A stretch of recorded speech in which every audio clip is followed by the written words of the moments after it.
اس وقت بھی پادری نوٹ بیچتا تھا.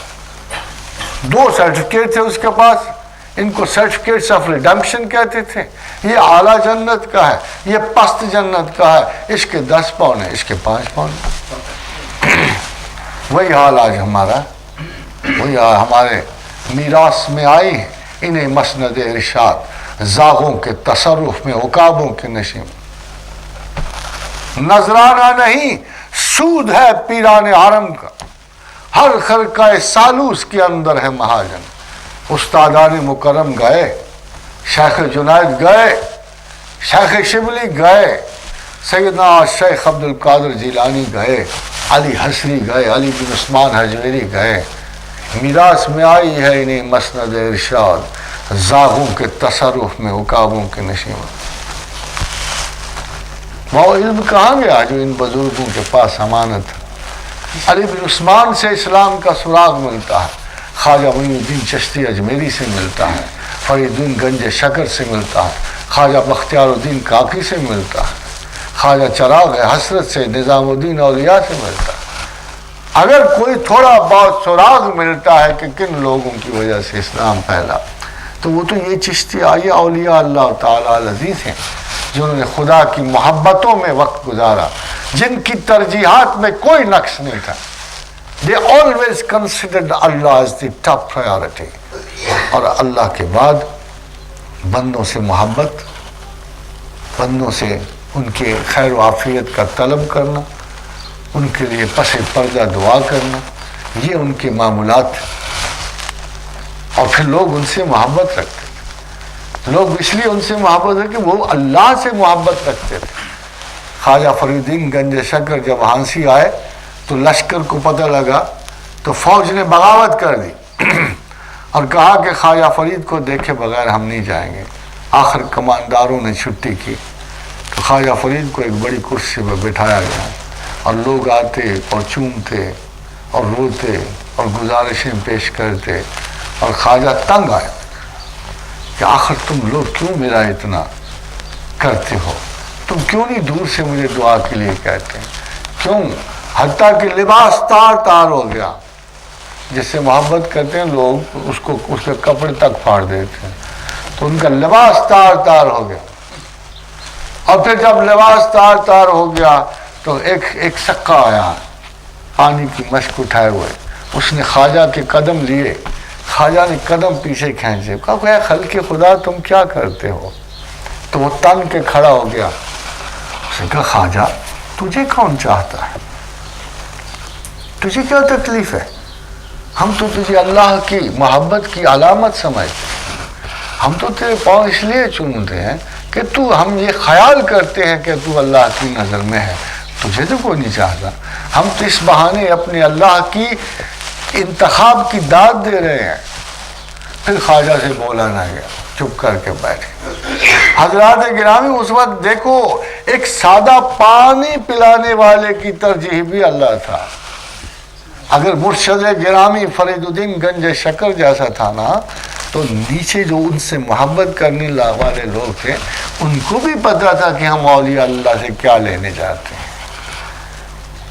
وہ ان سے اولادیں نہیں لینے جاتے تھے، وہ ان سے روزگار حیات کی طلب کرنے نہیں جاتے تھے، وہ ان سے اللہ کی شناخت طلب کرنے، اللہ کی محبت طلب کرنے جاتے تھے. وہ اپنے آپ کو ہمسائیگی پروردگار میں رکھنا چاہتے. آج وہ اللہ گیا کہاں؟ یہ سرکٹا مذہب ہے، یہ سرکٹا مذہب ہے. اس کا آپ کیسے شعور کریں گے؟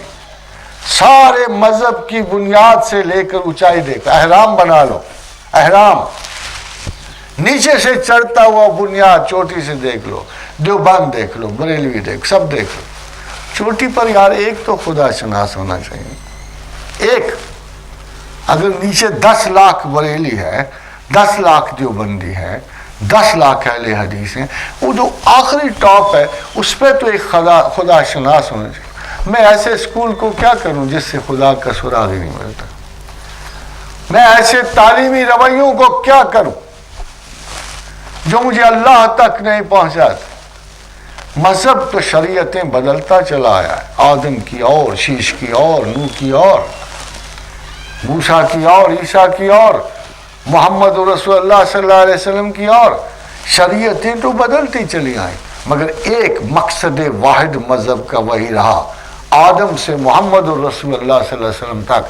اگر کسی نے مذہب کو اختیار کیا تو اس لیے اختیار کیا کہ وہ خدا کا سراغ پائے، اس کی محبت پائے، اس کی شناخت پائے۔ اگر یہ بھی مذہب سے آپ کو نہیں ملتا تو پھر مذہب آپ کیوں اختیار کیے بیٹھے؟ یہ نرا نفاق کس لیے ہے؟ ایک لڑکا داخل ہوتا ہے کیمبرج یونیورسٹی میں ایف اے میں، پی ایچ ڈی کر کے نکلتا ہے، ماں باپ کو تسلی تو ہوتی ہے نا، میرے بچے نے ترقی کی ہے، علم پایا ہے۔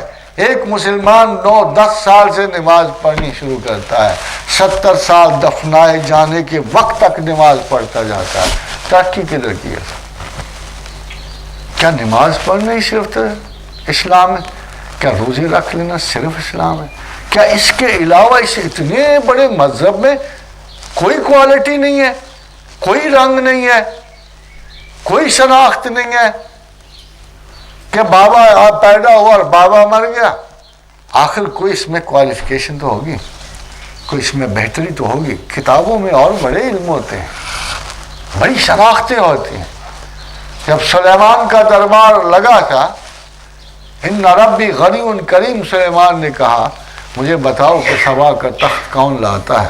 تو عفریت من الجن نے کہا، ایک بڑے جن نے کہا اے شاہا تیرے دربار اٹھنے تک میں تخت یہاں تک پہنچا دوں گا۔ تو پھر کبھی آپ نے قرآن دیکھا ہو تو ایک اللہ کا بندہ بھی بیچ میں بیٹھا تھا، آصف بن برخیہ، تو اس نے کہا اے پیغمبر اگر اجازت دو تو میں پلک جھپکنے میں پہنچا دوں، پلک جھپکنے میں۔ تو حضرت نے اسے اجازت دی، مگر قرآن نے ایک لفظ استعمال کیا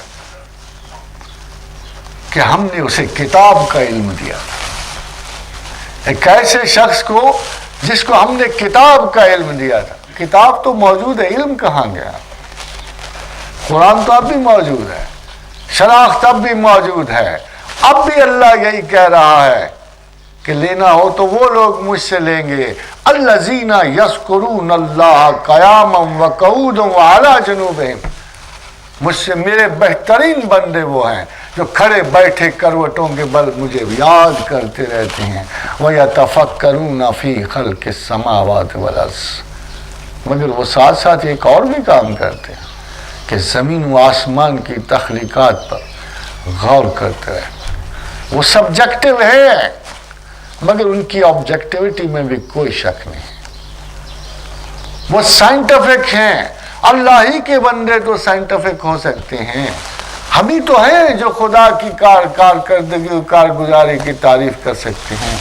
اگر ہم نہ ہوں گے کوئی ہم سا ہوگا، اگر ہم نہ ہوں گے تو اللہ ہم جیسے لوگوں کو مٹا دے گا، ہم ذلت و ادبار کی علامات بن جائیں گے، ہم پستی اسلام کی علامات بن جائیں گے، ہم وہ مسلمان ہوں گے جنہوں نے اسلام کا حق ادا نہیں کیا، پھر اللہ اور کو لے آئے گا، کیونکہ اللہ نے ایک وعدہ کیا ہوا ہے لِيُظْهِرَهُ عَلَى الدِّينِ كُلِّهِ، کہ ہمیں عزت و جلال کی قسم ہے کہ ہم نے اپنے دین کو ہر دین پہ غالب کر دیا۔